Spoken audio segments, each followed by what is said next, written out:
Bom dia, pessoal, galera do segundo ano.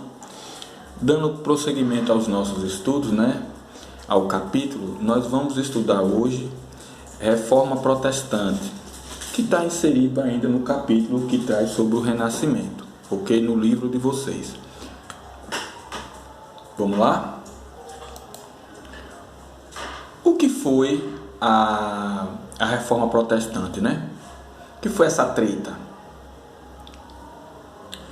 Foi um movimento religioso que se voltou contra as ações e regras da Igreja Católica. O principal agente da reforma foi o monge alemão Martinho Lutero, que nasceu em 1483 e morreu em 1546, que em 1517 publicou 95 teses que fundamentalmente criticavam a venda de indulgências, quando a Igreja concedia o perdão divino a qualquer pessoa que pagasse.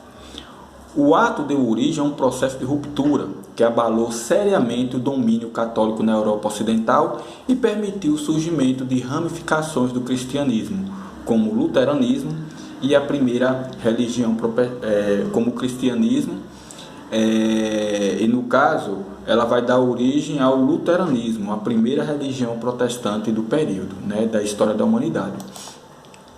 E o que foi além?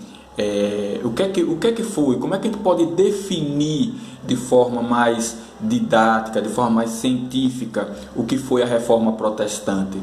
A definição é movimento religioso que rompeu com a autoridade da Igreja Católica, dando origem a novas religiões cristãs, certo? Quando isso aconteceu? A partir do século XVI, em 1517. Onde o movimento reformista teve mais força, na Alemanha, na Suíça e na Inglaterra. Os antecedentes e as causas ou fatores que provocaram a reforma protestante. Primeiro fator, um dos mais determinantes, a corrupção do clero católico e o afastamento de seus membros das concepções originais do cristianismo, humildade, fraternidade e caridade. Dentro dessa corrupção do clero, estava inserida a venda de indulgências, que era a venda do perdão do pecado cometido, a venda de relíquias sagradas, que aí vai receber o nome de simonia, certo? Que é a venda de relíquias sagradas ou comércio de coisas sagradas. E a venda de cargos no clero. Como é que isso impactava? A venda de cargos no clero era devida às grandes famílias, nobres ou não, daquela época, que tinham dinheiro, que tinham uma tradição na questão sobre a sucessão dos bens, sobre a herança dos bens. A ideia, a prática, a cultura na época era que todo e qualquer filho primogênito do sexo masculino, ele herdava tudo do seu pai, ficando o segundo, terceiro, quartogênito pobre. E basicamente eles viviam a partir das benesses do seu irmão. Mas se tivesse um pai que era bondoso e amava seus filhos, acabava comprando um cargo dentro do clero católico, e que naquele momento a pessoa que tivesse um cargo dentro do clero, um alto cargo, ele tinha a possibilidade de ascender dentro da igreja e ascender socialmente falando, enriquecer nessa condição, Daí a ideia de se vender cargos dentro do clero, quer dizer, da Igreja Católica. Outros fatores, como o fortalecimento da burguesia, certo? Que vai começar a contestar os dogmas católicos. O principal dele é a condenação do lucro pela igreja. A burguesia vai condenar, e isso vai gerar uma briga entre a igreja e a burguesia. O fortalecimento das monarquias nacionais, certo? Os reis querendo prevalecer sobre o poder clerical, certo? E também querer se apropriar das abundantes terras da igreja. O renascimento cultural, que vai trazer questionamentos de alguns valores tipicamente medievais, quer dizer, a filosofia e o pensamento renascentista vai colocar em xeque alguns valores da igreja medieval. a leitura e a interpretação da Bíblia, que era restrito aos membros do clero, e que a partir era a Bíblia e a missa eram celebrados a Bíblia estava escrita em latim e as missas eram celebradas em latim. A partir da discussão dos precursores e com a culminância da Reforma Protestante, com a publicação da primeira Bíblia na língua alemã, vai fazer com que a população leia e interprete livremente, que é um dos dogmas da Igreja Protestante de Lutero, ok? E o pensamento de John Wycliffe na Inglaterra e Jan Hus na Tchecoslováquia, que são os precursores, quer dizer, os primeiros iniciadores da reforma da Igreja, da reforma cristã, da reforma protestante, ok? Nessa imagem você está vendo aí a reprodução de um desenho, o autor anônimo alemão ou holandês, representando uma carroça feita com o corpo do Papa, de bispos e cardeais, levando almas para o inferno. Era uma crítica à postura que a Igreja Católica estava tendo em relação aos seus fiéis, levando eles a pecar, quer dizer, a levar para o inferno. Era uma crítica feita pelos movimentos reformistas. E aí no quadro você está vendo um quadro de Michelangelo, né, que retrata, é um quadro renascentista que retrata o juízo final. É um afresco do pintor renascentista italiano Michelangelo Buonarroti, medindo 13,7 metros por 2 centímetros, 2 metros, 13 metros e 70 centímetros de altura por 12 metros e 20 centímetros, certo, de largura, pintado na parede do altar da Capela Sistina. É, na visão do artista, uma representação do juízo final, inspirada nas narrativas bíblicas, ok? E o que é o luteranismo? Né? O que é o luteranismo? O luteranismo é a doutrina protestante, vertente do cristianismo, pregada por Martinho Lutero, que acredita que a salvação das pessoas consiste na sua fé. O luteranismo surge na Alemanha, né? Através de Martinho Lutero, monge agostiniano, que criticava os costumes clericais, o luxo e a corrupção. Em 1517, ele vai divulgar as 95 teses contrárias aos atos ou dogmas da Igreja.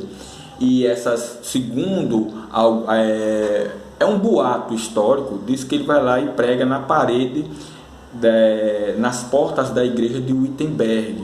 Mas segundo a própria autobiografia de Lutero, ele vai afirmar que não as pregou na parede de Wittenberg, na catedral, que essas 95 teses foram escritas como artigo científico e estava disponível na Universidade de Wittenberg, ok? Mas a tradição diz que ele prega essas 95 teses nas portas da igreja de Wittenberg. E devido à escritura, né, a elaboração dessas 95 teses, a Igreja Católica, os membros da Igreja, o Papa e os seus associados, no caso bispos, arcebispos e cardeais, resolvem excomungá-lo e logo depois ele é condenado à morte. Mas durante essa excomunhão e essa condenação, ele é salvo por um dos príncipes alemães, porque naquela época a Alemanha não era um país, era um aglomerado de principados e condados, ok? Então vários príncipes da igreja eram católicos e outros começam a aderir ao pensamento de Lutero. Um desses salva ele e leva para o seu castelo, onde lá ele tem proteção e começa a escrever sobre o movimento protestante e também a estudar e traduzir a Bíblia do latim para a língua alemã. O que vai facilitar a difusão de forma muito acentuada do pensamento de Lutero, basicamente foi a imprensa. A invenção da prensa de tipos móveis de Gutenberg, que facilitava a reprodução desses textos e a difusão dele em alta escala. Aí você está vendo as teses de Lutero, a 21, a 27, a 45 e a 82. Vocês vão ler quando estiverem com o PDF desses slides na mão, e aí vocês vão aprofundar o seu conhecimento. E aí, quais são os principais princípios do luteranismo?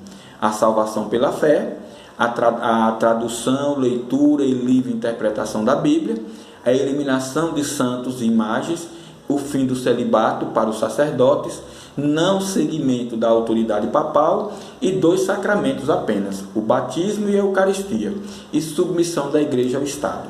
Era isso que ele vai dizer, que a igreja vai estar inserida dentro da estrutura do Estado e não vice-versa. A igreja é submissa ao Estado, segundo o pensamento de Lutero. Por quê? Porque, como era um movimento reformista, a Igreja Católica exigia que o Estado fosse submisso a ela. Mas, como eles contestavam, vão fazer o contrário. O que até mesmo para adquirir o apoio dos reis nos países que aderissem à nova fé. Ok? Devido a isso, vai ter o apoio dos nobres, interessados também nas terras da igreja, porque uma vez que os reis eles assumissem a nova fé, eles não teriam mais a obrigação de defender e nem tampouco permitir que a igreja católica tivesse bens nas suas terras. E aí muitos desses nobres vão apoiar porque interessados em se apropriar das terras da igreja, que eram muitas na época e até hoje a são. Apoio de camponeses, também interessados em terras e no fim dos impostos feudais, e se bem que isso não tinha o reconhecimento de Lutero, quer dizer, o fim dos impostos. Devido à grande ebulição desse processo, acontece o que? Uma guerra civil na Alemanha. Nobres, certo? Contra camponeses. Lutero busca o apoio tanto de nobres quanto dos camponeses, mas durante esse processo, nessa guerra civil, o apoio ao massacre de camponeses, certo? Que foi utilizado por Thomas Mützer, que forma o chamado movimento anabatista. E o que é que ele vai fazer? Ele vai pegar manuscritos de Lutero, naquele momento, e que vai colocar sua pitada revolucionária e vai incitar a população mais pobre contra os nobres, gerando uma guerra, certo? E tudo que acontecia, Thomas Mützer, que era um dos seus... era conhecido dele da universidade, mas que vai deturpar o pensamento de Lutero. Lutero não apoiou de forma nenhuma o massacre de camponeses e nem tampouco apoiou uma guerra civil entre camponeses e os nobres. Quem vai se aproveitar desse vazio é Thomas Mützer, através do movimento conhecido como movimento anabatista. Ok? E aí, resultado, o imperador Carlos V apoia o Papa, certo? A Alemanha dividida entre católicos e luteranos. Após a derrota de Carlos V, assume o poder Fernando I. É assinada a Paz de Augsburgo, que em 1555 determinava que cada governante, quer dizer, cada príncipe da igreja, ou cada príncipe alemão, eles escolheriam a religião dos seus súditos. Então ficou assim, a Alemanha ficou luterana e a Áustria, que era parte integrante da Alemanha, que não era unificada, diga-se de passagem, essa unificação era apenas pela origem germânica, a Áustria permanece católica, ok? E aí agora a gente vai para o calvinismo, ok? O que é o calvinismo? O calvinismo é tanto um movimento religioso protestante quanto um sistema teológico bíblico, com raízes na reforma protestante, iniciado por João Calvino em Genebra no século XVI. O calvinismo tem como Ulrich Zwingli, conhecido como João Calvino, o precursor, um francês influenciado por Lutero, radicado na Suíça. A teoria as bases do pensamento calvinista é a teoria da predestinação absoluta, o trabalho, pureza, cumprimento de deveres e progresso econômico são sinais divinos. Ele vai dizer que se você está enriquecendo, são sinais dos benefícios de Deus, da bondade de Deus, da sua predestinação. E que se você está pobre em miséria e passando por problema, porque você está vivendo em pecado, está em desgraça com o Senhor. É o pensamento dos calvinistas. Ok? Na grande maioria no nosso país, muitas das igrejas protestantes têm um caráter calvinista, né? Principalmente aquelas igrejas que são muito focadas na cobrança do dízimo. Ok? Apoio da burguesia, claro, por quê? Porque a burguesia vai apoiar esse movimento. porque Calvino ele vai criar a teoria da predestinação e, por outro lado, também vai condenar a teoria o dogma do preço justo, né? Então, o dogma ou teoria da predestinação dizia que o trabalho, o lucro, o progresso econômico eram sinais divinos, ao qual a igreja dizia que o enriquecimento era sinal de pecado, que você estava cometendo o pecado da avareza. Então, a burguesia que vivia do lucro, que vivia do comércio, queria uma religião que não transformasse em pecado, ou não aceitasse como pecado o seu ganha-pão, ok? É uma questão de sobrevivência. Logo depois você vai ter o crescimento do capitalismo, com essas ideias calvinistas, e a valorização do trabalho e da poupança. Na Inglaterra, eles são chamados de puritanos, na França, de huguenotos, e na Escócia, de presbiterianos. Aqui você tem Calvino, ao lado, o precursor, né, do calvinismo. E o anglicanismo, a terceira religião. O que é o anglicanismo? O anglicanismo é a designação de uma tradição dentro do cristianismo, que inclui a igreja da Inglaterra e outras igrejas historicamente ligadas àquela, ou que têm crenças práticas e estruturas semelhantes. Basicamente, o anglicanismo foi uma religião criada por Henrique VIII, que traz mistura do catolicismo, de cultos católicos, e mistura de cultos protestantes. E como é que surge o anglicanismo, certo? Surge a partir de atritos entre o rei da Inglaterra e o Papa. Tem assim uma ideia, um pano de fundo, né, uma fumaça para chamar a atenção, é que dizia o seguinte, que Henrique VIII, ele cria o anglicanismo porque ele queria se casar com a sua amante, Ana Bolena, e o Papa não praticou o chamado divórcio, o desquite, a anulação do seu casamento com Catarina de Aragão, certo? Mas aí o que é que vai acontecer? É só um pano de fundo, foi um plano, a gente tem que interpretar da seguinte forma. Naquele momento, Henrique VII, ele tinha recebido o trono inglês, advindo da chamada Guerra das Duas Rosas, ok? Onde esta guerra devastou a parte da Inglaterra, ok? Consumiu os cofres da própria Inglaterra, e durante a Guerra das Duas Rosas, a Inglaterra ainda estava envolvida com a Guerra dos 100 Anos, que eram os conflitos militares com a França, então estava praticamente esgotado.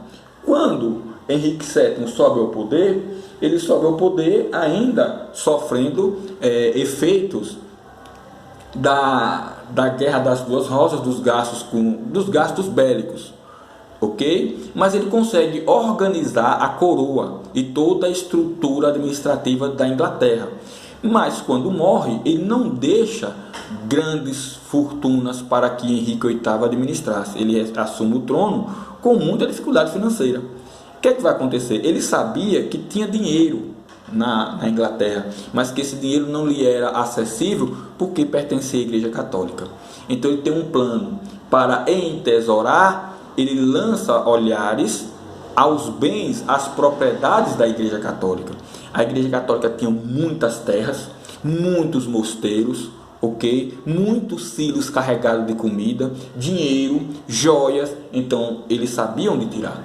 Mas para expulsar e se apropriar dos bens da igreja, Henrique VIII precisava de quê? De um pretexto. E qual era o pretexto?